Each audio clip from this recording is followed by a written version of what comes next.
సమావేశం పెట్టినప్పుడు అందరి లోపల ఒక ఆందోళన ఉండే. ఇది ఓన్లీ అదే ఆ రోజు అనుకున్నాం, చాట్ల తౌడు పోసి కుక్కల కొట్లాడ పెడతారా ఇది వీళ్ళు, ఖాళీ బీసీ కులాలకు సంబంధించినటువంటి డేటాను తీసేటట్టుగా అప్పటిదాకా అట్లా ఉండే. కానీ దాని తర్వాత బాగా సంఘర్షణ జరిగింది. మాకు తర్వాత ప్రభుత్వానికి సంబంధించినటువంటి కొన్ని కన్ఫ్యూజన్స్ ఏవైతే ఉన్నాయో మొన్న మేము పోయినటువంటి మీటింగ్ తోటి ఆ కన్ఫ్యూజన్స్ అన్నీ నివృత్తి అయినాయి, క్లియర్గా నివృత్తి అయినాయి.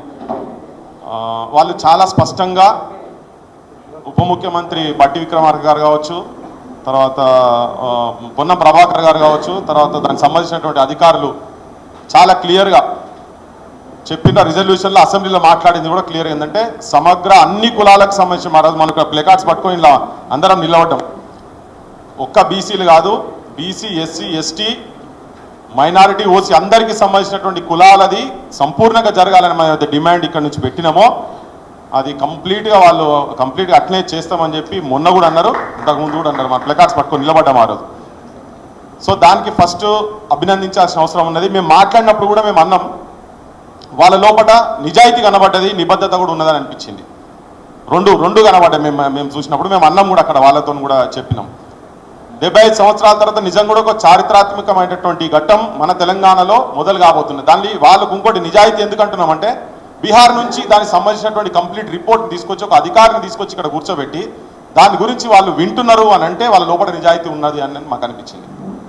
ఆ పుస్తకాలు తీసుకొచ్చి ప్రతి అంశం మీద ఇంతకుముందు సార్ సింహాద్రి గారు చెప్పినారు, మురళీ మనోహర్ సార్ చెప్పారు, తర్వాత ఆత్మూరు మురళీ సార్ కూడా చెప్పారు. చాలా డేటా ఎట్లా వాళ్ళు దాన్ని ఎట్లా వాడుకున్నారు అనేది లెక్కలు తెలిస్తేనే కదా మనం ఎక్కడున్నాం అనే సంగతి లెక్కలు తెలియాలి ఫస్ట్.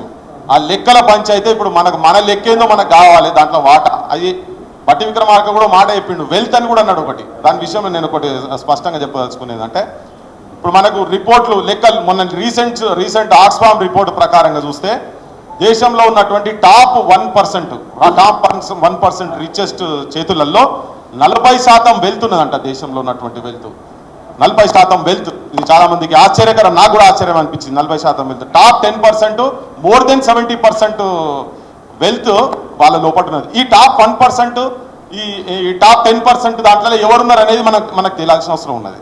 మన రాహుల్ గాంధీ మాట్లాడుకుంటే చెప్పిండు, నేను 200 టాప్ కంపెనీలను గురించి అని చెప్పి ఇండస్ట్రీస్ గురించి నేను లిస్ట్ తెప్పించుకుంటే అందులో ఒక్కటి కూడా బీసీ ఎస్సీ ఎస్టీ లేరని చెప్పి ఆయనే చెప్పిండు. ఆ స్థాయిలో ఉన్న వ్యక్తే చెప్తున్నాడు. ఇక్కడ మనం చెప్తున్న లెక్కలు కాదు కదా అవి. సో దాంట్లో నిజం కూడా అంటే దాంట్లో ఎవరు లేరు అని అంటే ఆ టాప్ 1% కూడా మన జాతులకి వెళ్ళి ఉండరని మాత్రం నేనైతే అనుకుంటున్నాను క్లియర్గా.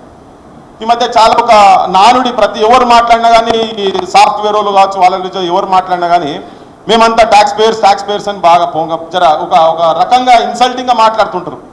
మేమంతా ట్యాక్స్ పేయర్స్ కానీ సేమ్ ఆ రిపోర్ట్లో ఏం చెప్తుందంటే 50% పూరెస్ట్ ఉన్న వాళ్ళు, 50% పూరెస్ట్ నుంచి ఇంకోటి పూరెస్ట్ 50% చేతులలో ధనం సంబంధించింది ఓన్లీ 3% ఉన్నదంట. వెల్త్ 3%. 50% జనాల దగ్గర 3% వెళ్తున్నది అని చెప్పని.